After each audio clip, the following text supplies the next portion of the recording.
On the day of her wedding, Arya Langford stood at the altar, heart open and eyes full of quiet hope, until her groom leaned in and whispered, "Don't fool yourself. You're just a signed contract to me." That was the moment she realized she had married a man made of ice. Please subscribe and leave a like for us. It means the world to us. Also share this video to your friends and loved ones and turn on post notifications so you don't miss future videos from us. Thank you as you do so. Sit back and relax as we dive into the story. The day was radiant, as if the universe had conspired to mask the storm brewing beneath silk veils and custom-tailored tuxedos. The morning sun draped golden light across the manicured gardens of the Sinclair estate, where florists hurried to adjust centerpieces, photographers snapped away at every polished surface, and guests murmured excitedly about the union of two powerful families. Arya Langford stood before a mirror in a private bridal suite, her fingers nervously tracing the edge of her delicate lace veil.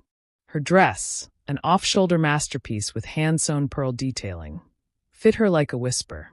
She should have been glowing. On the surface, she was.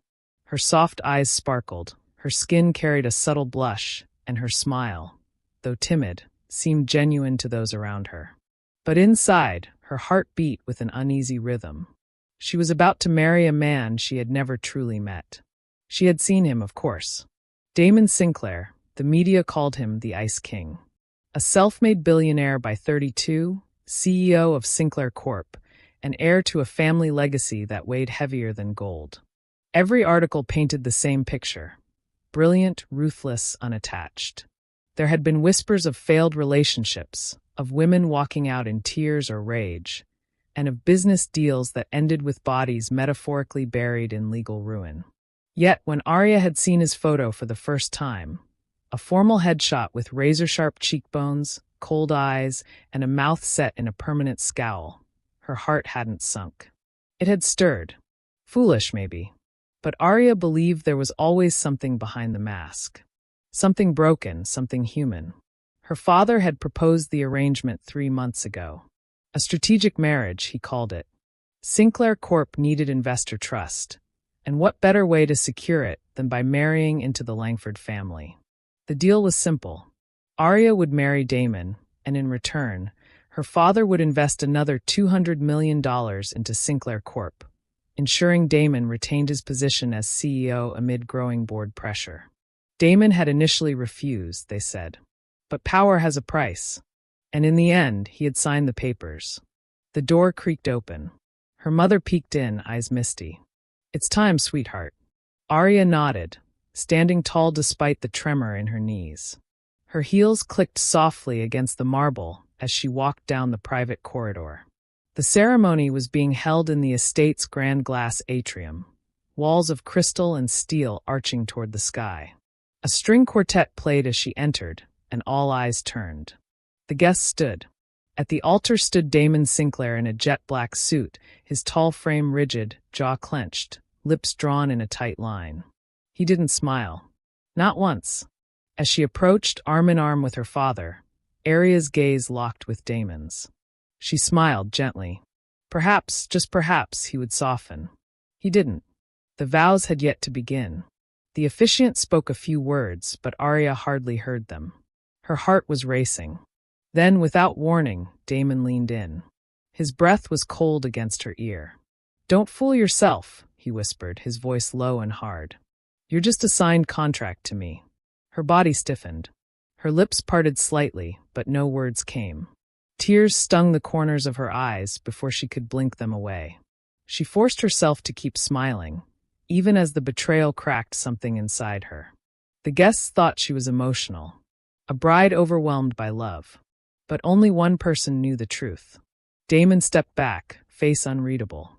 The ceremony continued. The officiant asked them to exchange vows. Damon spoke his lines like reading off a corporate report. Arya's voice trembled as she repeated her part, but she made it through. Rings were exchanged. A kiss, barely a brush, sealed their fate. And just like that, Mr. and Mrs. Sinclair were announced to the applause of hundreds who knew nothing of the hollow foundation beneath their union. As the guests rose to their feet and confetti fluttered from above, Arya stood beside her new husband, a stranger cloaked in Armani, and whispered a silent goodbye to the fairy tale she had dared to believe in. The mansion was vast, cold, quiet in a way that didn't feel peaceful, more like vacant, untouchable, sterile. Arya had never lived anywhere so grand before. Marble floors stretched endlessly down long corridors, the ceilings adorned with intricate molding and crystal chandeliers that seemed too expensive to even look at directly. Every room was curated to perfection, with luxury oozing from every corner. Yet none of it felt like home. Her first morning as Mrs. Sinclair began in an unfamiliar bed. Damon had left the wedding reception early the night before. No warning, no goodbye. One moment he was by her side, fake smiling for cameras, and the next gone. She had ridden back alone in a silent car, her wedding dress wrinkled and her hands clasped tightly in her lap, trying not to cry in front of the driver. When she woke, the other side of the bed was untouched. Still made. She glanced at the clock. 8:12 a.m. The house was too still. She stepped out of the bedroom wearing a satin robe that had been laid out by the housekeeper. No note, no word from Damon. Only a text last night, if it could be called that. Damon, the master bedroom is yours. I'll be staying in the west wing. That was it. No good night. No welcome. Not even a signature. A line of cold black text on a glowing screen. She wandered the halls that day. Every time she passed a maid or a house staff member, they smiled and greeted her with polite nods. She responded with the same kindness, though her throat felt tight. A part of her wondered if they knew. Had they seen this before? Other women? Other failed attempts? By lunchtime, she found herself in the massive library. It smelled like mahogany and ink. She ran her fingers across the spines of leather-bound books and tried to imagine what her life would look like from now on. The vows they'd exchanged the day before felt like a performance. She was living in someone else's script. That night, she prepared a dinner.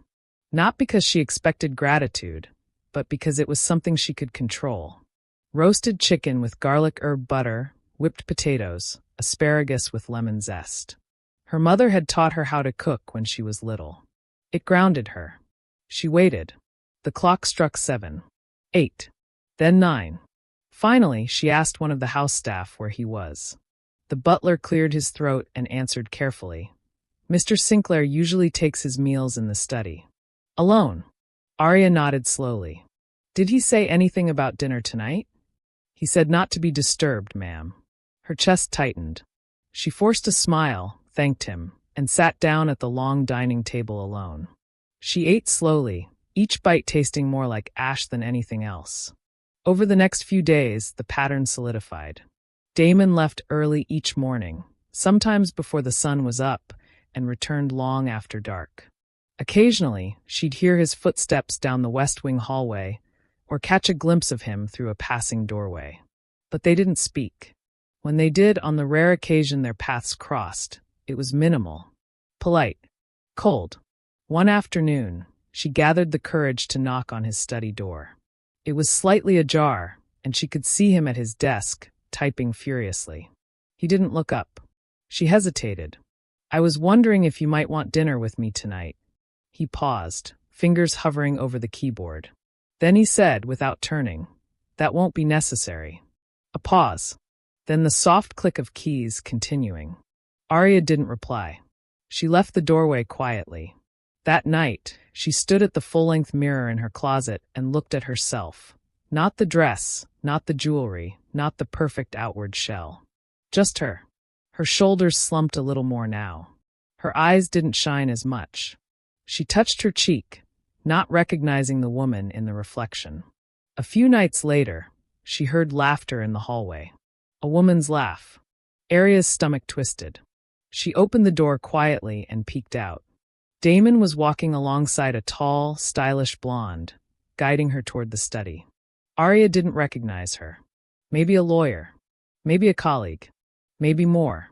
The woman touched his arm as she said something, and Damon gave a rare smile, small but real. Not the mask he wore with her. They disappeared into the study, the door shutting with a soft click. Arya returned to her room and sat on the edge of the bed. She didn't cry. Not that night. Instead, she pulled out a worn leather journal from her nightstand, a gift from her sister years ago, and began to write. Entry 1. He doesn't see me. Not as a wife. Not even as a human being. I think I made a mistake. I think I've married a ghost dressed in a suit. The days turned into weeks. Her smiles became mechanical. The warmth she offered was met with glass walls.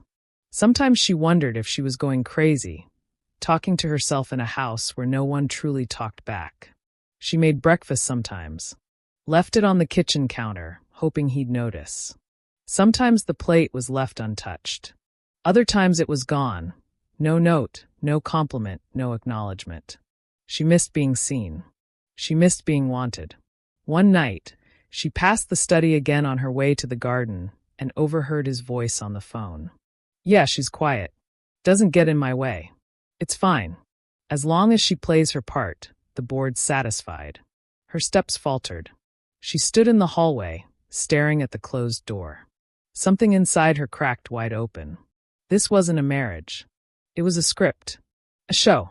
And she was the silent co-star in a production that would never end. She went to the garden and sat beneath the cherry blossom tree. The moonlight filtered through the petals, silver and soft. She tilted her head back and whispered, to no one in particular, "What have I done?" For the first time since the wedding, the tears came freely. But not because she felt weak. No, because she was beginning to realize she had to choose. Either wait for a man who had nothing to give, or find a way to live without him. And something deep inside her, something fierce and quiet, began to rise. It happened on a Tuesday. A quiet, dull Tuesday with soft rain tapping at the windows like a whisper the world had forgotten. Arya stood by the bay window of her bedroom, arms folded across her chest, watching droplets race down the glass. There was no grand revelation, no lightning strike of clarity. Just stillness. Something inside her had settled. Not in surrender, but in decision. She wasn't going to chase him anymore. That morning, she didn't set breakfast for two. She brewed herself a cup of matcha tea, toasted a slice of sourdough, and ate in silence while flipping through a magazine. The dining table stretched out endlessly before her, a long slab of polished marble that once made her feel lonely. But now it simply was. Damon hadn't come home the night before. No call. No text. Not that she expected one. His absence no longer felt like a wound, just a detail. She dressed in a cream sweater and wide-legged trousers, tied her hair up, and went into the guest room at the far end of the east wing, a space unused since the wedding. That afternoon, she transformed it. She moved the heavy furniture aside, laid out a rug she found in the basement, and unpacked old art supplies from the boxes she'd stored away after moving in. Paints, brushes, stretched canvases. Her past life, resurrected from beneath dust and compromise. She opened the windows wide, letting in the scent of rain-soaked roses from the garden below, and started to paint. The first brushstroke was hesitant. The second bolder. Within hours, color bloomed from the canvas like a secret she could no longer keep inside. She lost track of time. By the time the sky dimmed and the walls of the room glowed golden with the setting sun, Arya had finished her first piece. Abstract, soft, chaotic. Much like her. She stood back and stared at it, breathing in deeply. She didn't know if it was beautiful, but it was hers. That night, she didn't wait for Damon. She read a novel in bed, lit a candle that smelled like lavender and sandalwood, and played lo-fi jazz from her phone speaker. It was a world he wasn't part of, and for once that felt like freedom. Over the next few weeks, her routine shifted. She joined a women's charity board in the city, quietly, without fanfare. Every Wednesday and Friday, she left the mansion early, dressed in clean-cut blazers and modest heels. She spent hours at the shelter, helping organize donations, recording podcasts about healing, and offering mentorship to young women recovering from emotional trauma. She never mentioned Damon. Not once. Her podcast, The Quiet Rebuild, started as a side project. A place to speak anonymously about pain, growth, and reclaiming identity. She never used names. She didn't need to. The stories resonated with thousands. Women wrote in. Some cried. Some thanked her. Some simply said, "Me too." At home, she filled the silence with music and paint. She began to fill her room with her artwork. Not just in the studio, but in her bedroom, her closet, even the hallways leading to the garden. No one stopped her. Damon never commented. If he noticed, he said nothing. Once, she passed him in the corridor. He paused for a brief second, just enough to see her, truly see her. Her back was straight, her hair tied in a soft bun. She wore a blue silk shirt and high-waisted jeans. No makeup, just a natural glow that came from doing something she loved. He blinked as if he wasn't sure who he was looking at. She walked past him without a word. Damon had become a shadow in his own home. He worked late, traveled often, and buried himself in acquisitions, board meetings, and business trips. Arya no longer asked when he'd be home or if he needed dinner. Sometimes he passed by the kitchen and saw the chef preparing only one plate. Sometimes he caught the faint sound of her voice through the podcast room door. Warm, honest, thoughtful. Her voice, it turned out, had depth. A softness that somehow disarmed you, even when she was speaking truths that hurt. One night, he stood outside the studio door with a glass of scotch in hand. He didn't go in. He just listened.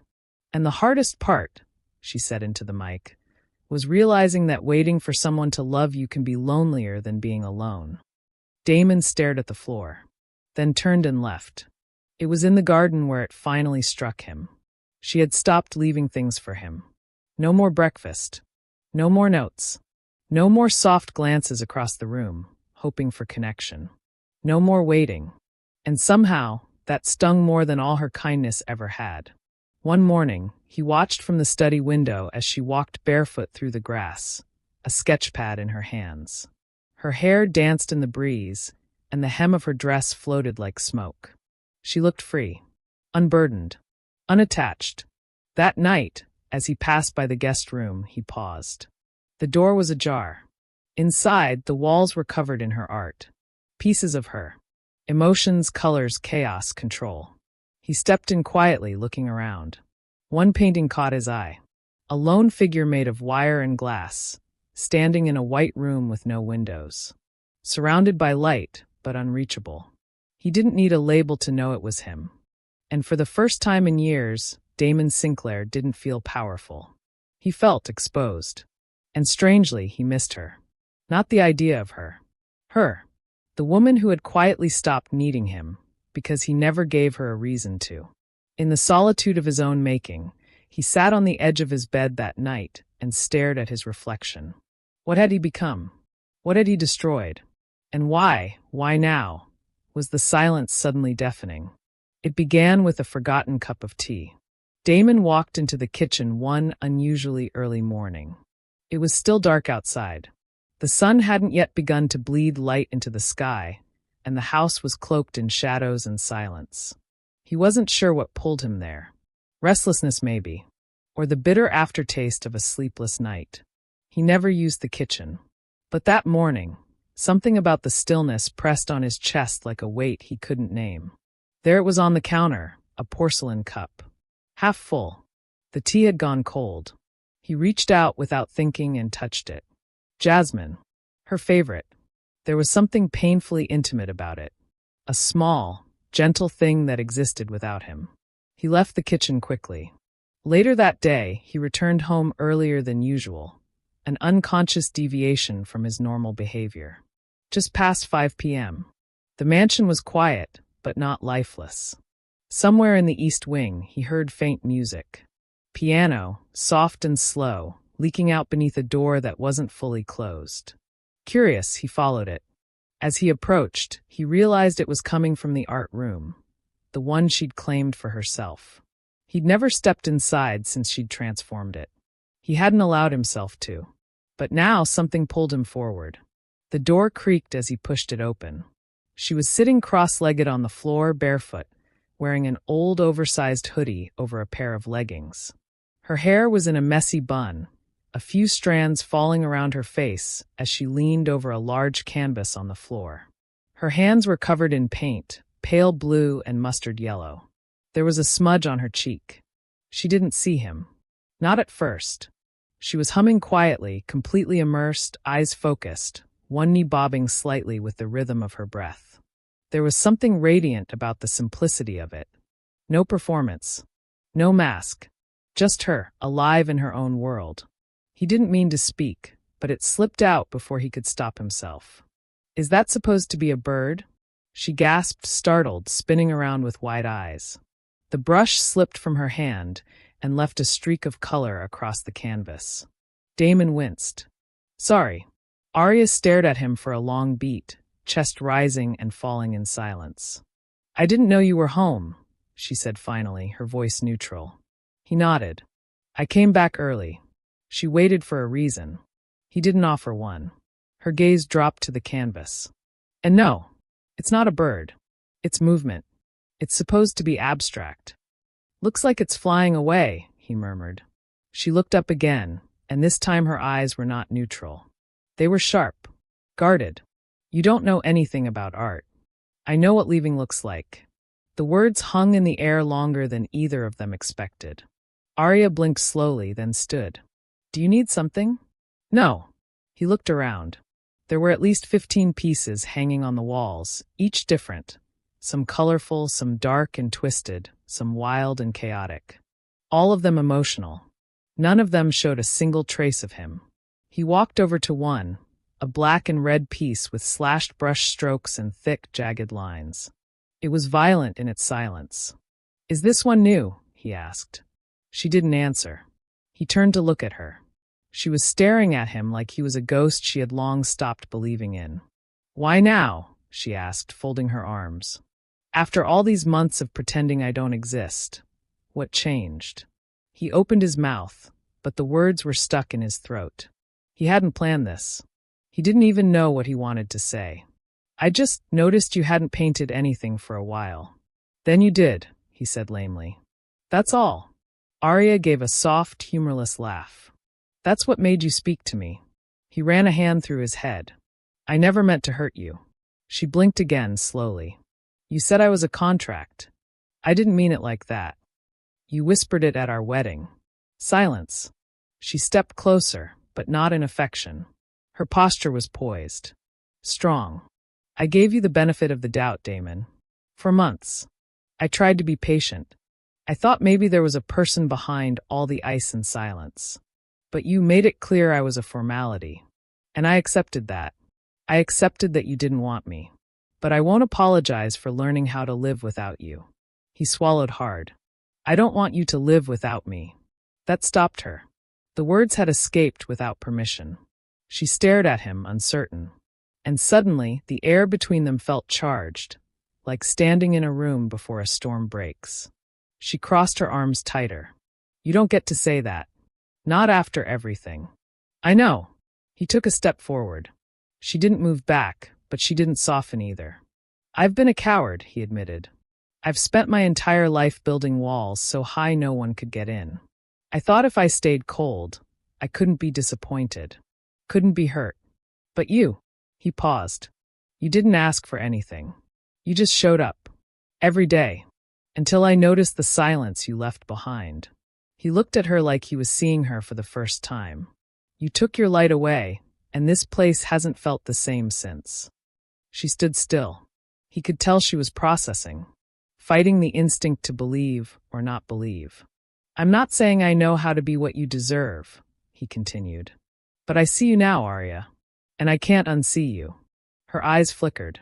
For the first time in a long time, her expression wasn't guarded.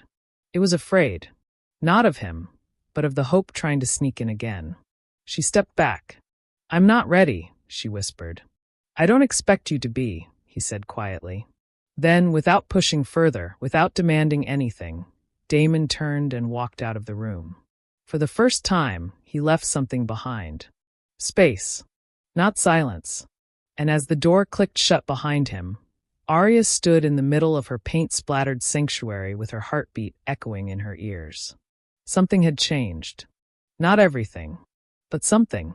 And for the first time, she didn't feel like the only one who noticed. The invitation surprised her. It arrived by way of a housekeeper that morning, a small handwritten card placed beside her breakfast tray. Damon's handwriting. Sharp, confident strokes. Dinner. Tonight. 7 p.m. No expectations. Just company. D. Arya stared at it for a long time. Her fork hovered over a piece of melon, untouched. For the last 3 months, their lives had passed like ships in fog.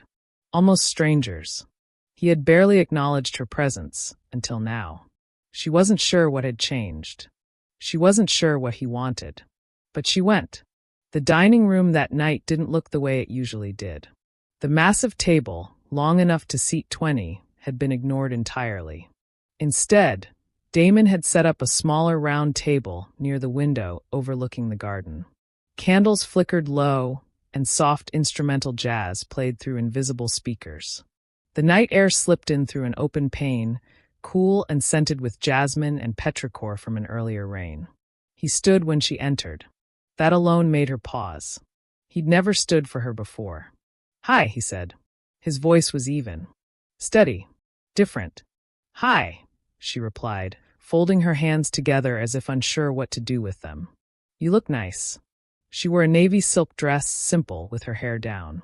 No makeup, just a hint of rose oil on her skin. She hadn't dressed for him. She dressed for herself. But his eyes lingered in a way they never had before. He gestured to the seat across from him. "Please." She sat cautiously. He poured her wine, her favorite, she noticed, and then took his seat. For a long moment, neither spoke. The room held its breath. "I wasn't sure you'd come," he said eventually. Arya raised a brow. "Then why ask?" He looked down at his wine glass, then met her eyes. "Because I wanted to try, even if I fail." The words were disarming in their honesty. "I don't trust you," she said calmly, without malice. "I know." The chef appeared, discreetly serving roasted duck with caramelized vegetables and a garnish of lemon thyme. Everything smelled exquisite. When the plates were down, they were alone again. He didn't eat right away. He looked at her with something that resembled patience. "You've changed," he said. She took a sip of wine. "I had to." He nodded slowly. "I noticed the change before I noticed you. That's the truth." She didn't respond. He continued. "And when I realized I had noticed, it scared me." A small breath escaped her lips, almost like a laugh, but not quite. "You," she said. "Scared." He gave a wry smile, the first real one she'd seen from him. "Yes." Terrified. They ate quietly for a few minutes, the clink of cutlery the only sound. There was no awkwardness. Just wait. Tension. The kind that doesn't demand to be filled with chatter. After a while, she said, "I thought I'd hate you forever." He looked up. "I deserved that," he said, no defense in his voice. Arya tilted her head slightly. "But then you stopped ignoring me. I started seeing you." "Which is it?" He set his fork down gently. "Both." She watched him for a long moment. His eyes were tired, but not hard. There was a softness there that hadn't been present before. Not weakness. Just something broken made quieter. "I used to think," he said after a pause, "that affection was a weakness. That if someone saw too much of you, they'd own something. And I hated being owned." "Who hurt you?" His jaw tightened slightly. He hesitated. "My mother," he said finally. "She left when I was 10. No goodbye. Just a note on the counter and silence after that." Arya's heart stirred. She was warm when she was here. So warm. And then she wasn't.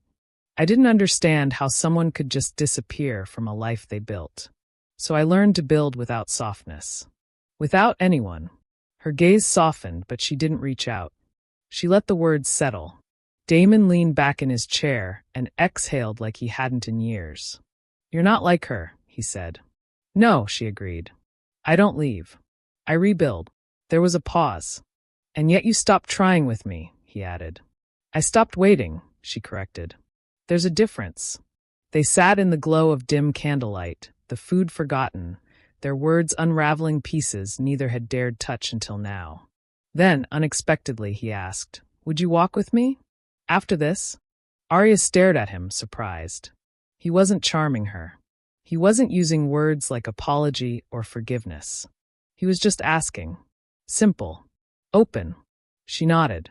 They walked side by side through the garden, the sky a canvas of deep indigo and scattered stars. The grass was soft beneath their steps, the path lit by small golden lanterns. For the first time in their marriage, they walked in the same direction. He spoke little. She said less. But the space between them was no longer empty. At one point, they stopped by the old cherry blossom tree, its petals long since gone, but the bark still warm from the sun. "I come here when I don't know who I am anymore," she said quietly. He nodded as if he understood. "I don't know who I am around you," he admitted. "But maybe that's the point." She looked up at him. "What do you mean?" Damon exhaled slowly. "Maybe I don't want to be who I've been." There it was, the smallest crack in the glacier he had built around himself. She didn't answer right away. Instead, she reached up and gently plucked a leaf from the tree above them, watching it spin between her fingers. He watched her. The moonlight kissed her skin. Her shoulders were relaxed. Her eyes no longer clouded in grief. She looked like a woman who could walk away at any moment and be whole. And that terrified him more than anything. Because now, for the first time since the ink dried on the marriage contract, Damon Sinclair wanted to be chosen. Not by business. Not by legacy. By her. And he knew he hadn't earned it. Not yet. But tonight was a start. They stood in the silence together, beneath a bare tree and a changing sky, and without touching, something passed between them. Not forgiveness, but possibility. It starts with a knock. Not the sharp, impatient kind. This one is hesitant. Slow. As though the person on the other side isn't sure they belong there. Arya is curled up on the small chaise by her bedroom window, a book resting open on her lap. The lights are low, her reading lamp the only glow in the room, casting long, gentle shadows on the walls. She looks at the door and hesitates. Another knock. She closes the book quietly, placing it on the armrest. For a moment, she just sits there, unsure if she's ready. Then she stands. When she opens the door, Damon is standing there in a gray sweater and dark slacks. No jacket. No tie. He looks human. A little undone. He begins, then stops, glancing past her into the soft, golden room. "I wasn't going to knock. I walked away twice already. Why didn't you the third time?" He meets her eyes. "Because I didn't want to leave tonight." The air between them stills. She opens the door a little wider. He steps in slowly, like he's entering a sacred place. He doesn't make himself comfortable. He doesn't try to claim anything. He just stands there for a moment, near the door, unsure. "I won't stay long," he says. "I just didn't want to be alone tonight." Arya walks back to the chaise and sits, legs folded underneath her. "You can sit," she says, voice quiet. Damon takes the armchair across from her, hands folded loosely between his knees. He stares at the carpet for a long moment. "I used to count my failures in numbers," he says suddenly. "Bad quarters. Missed margins. Deals lost. I thought if I could keep those numbers low, I was doing fine." She watches him closely, says nothing. "But lately, I think I've started measuring my failures in silences." His throat bobs. "In the things I should have said to you, but didn't. Couldn't." Arya leans forward slightly. "Say one now." He looks up, startled. "Anything," she says. "One truth." He exhales slowly, then speaks. "I miss you." The room holds still. Not just quiet. Still. Her eyes flicker. He watches them search his face for signs of a lie. There are none. "I miss your voice," he continues. "I miss walking past rooms and knowing you're in them. I miss what I didn't allow myself to have." "You had it," she whispers. "I was afraid to touch it." A long pause. "You still are," she says gently. "I know." She leans back, eyes drifting toward the window where the moon glows like a coin on black velvet. "What did she do to you?" Arya asks. "Your mother." Damon blinks. He hadn't expected the question. "She was everything when she was there," he says slowly. "Gentle. Bright. She made up stories at night. Kissed my forehead. Held my hand when I was scared." A pause. "Then one day, she packed a bag and left while I was at school. She left a note for my father, and nothing for me. No goodbye. No explanation. He clenches his jaw. He never talked about it. Just poured himself into work. And I learned not to ask questions. Not to feel. Arya speaks softly. And you thought feeling would make you leavable. His eyes meet hers. I knew it would. She doesn't offer empty comfort. Doesn't say she's sorry or that his mother was wrong. She simply looks at him and gives him what no one ever did. Space to grieve. You built a fortress, she says. I know. I lived in it with you. He lowers his gaze, ashamed. I didn't know how to let you in, he admits. She's quiet for a moment. Then, and now? He doesn't answer with words. Instead, he stands, crosses the room slowly. Then, as if testing gravity, he sits on the chaise beside her. Not close enough to touch, but close enough to feel the space between them hum. I'm still learning, he says. But I want to learn with you. If you'll let me. Her heart is a battlefield, half shield, half surrender. She looks down at her hands. I don't know how to trust you yet. I don't expect you to, he says. But I'm here. Not as your husband. Not tonight. Just as someone who wants to be better. She closes her eyes. Breathes. Then shifts slightly and leans her head, not on his shoulder, but just close enough that he can feel the warmth of her hair brush against the sleeve of his sweater. It's not forgiveness. It's not reunion. It's not even healing. But it's something. They sit in silence for a long while, listening to the rhythm of their own breathing, the sound of a house that, for once, doesn't feel so empty. And when she eventually rests her head gently on his shoulder, Damon closes his eyes and lets it happen. Because this is what learning feels like. Slow. Earned. Real. The envelope arrives on a rainy morning. Not sealed with a wax stamp, not delivered with pomp, just placed gently on Arya's nightstand by the housekeeper, who smiles politely before leaving her room. She stirs in bed, still wrapped in the hush of sleep. The house smells of rain and clean linen, and somewhere distant, she hears the steady hum of the staff moving quietly through the halls. It feels like any other morning, until she sees it. White envelope. Heavy. Her name handwritten in careful lettering across the front. Just her name. No title. No Mrs. Sinclair. Just Arya. She sits up slowly, brushing strands of hair behind her ear as she picks it up. The weight of it makes her heart stutter. It isn't fear. It's something harder to name. Inside is a single piece of thick paper, folded once. She opens it with a held breath. At the top, voluntary love agreement. Her breath catches. The same structure. The same formatting. The same bold header style as the contract her father made her sign a year ago when she agreed to marry Damon Sinclair. But the contents. She reads. This agreement is entered into voluntarily between Damon Alexander Sinclair and Arya Rose Langford. Clause 1.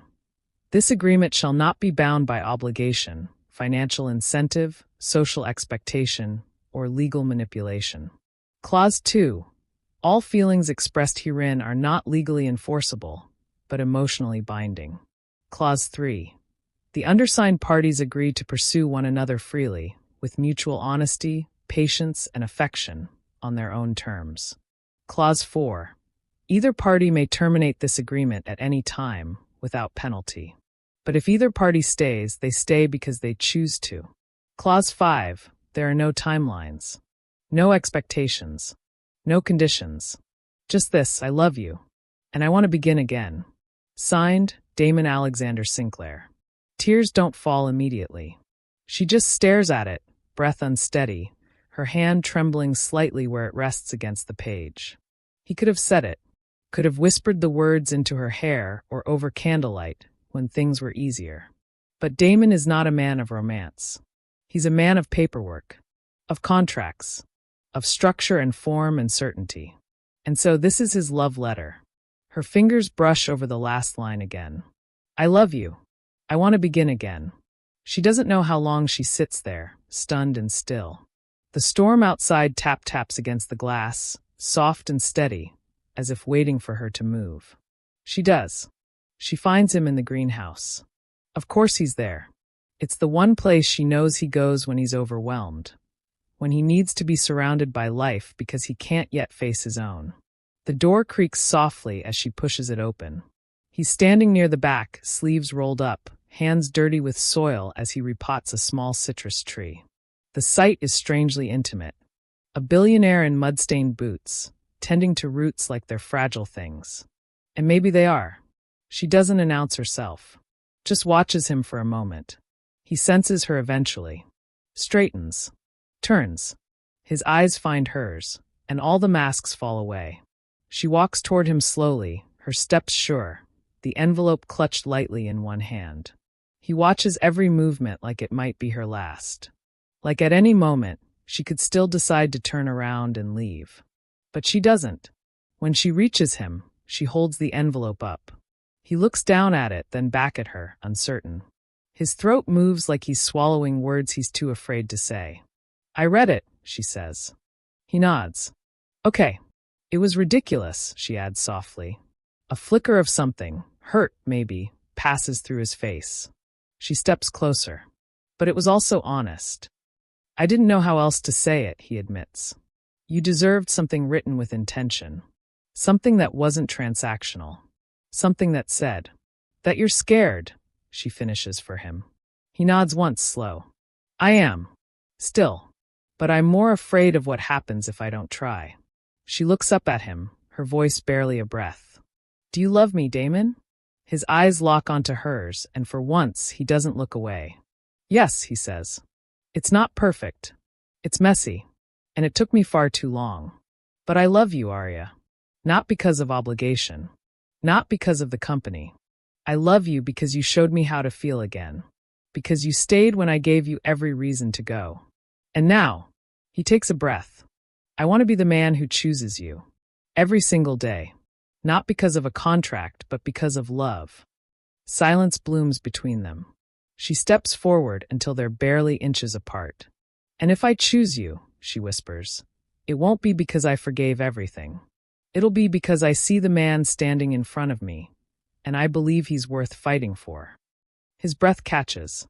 "I'm not perfect," he says again. "I'm not asking you to be," she answers. She lifts the envelope between them, folds it once more, and tucks it into the pocket of his shirt. "I'm asking you to be real." And then, without hesitation, she leans in. Her lips brush his, not as a grand gesture, not as a fairy tale ending, but as a beginning. Soft, earned, honest. His hands hover for a moment before they settle at her waist, holding her like something he's terrified to lose. He kisses her back with a kind of reverence, as if he knows what it cost her to stay, to hope again, to trust him with the parts of her he almost broke. When they pull apart, he rests his forehead against hers. "Stay," he whispers. She smiles, eyes shining. "I already did." That night they lie in bed, together, for the first time since their wedding. No cold walls. No silences. Just tangled limbs, quiet breaths, and two hearts learning how to beat next to each other. And when the sun rises the next morning, it shines on a different kind of home. Not one built by contracts, but by choice. Thank you so much for listening to this story at Folklore Chronicles Stories.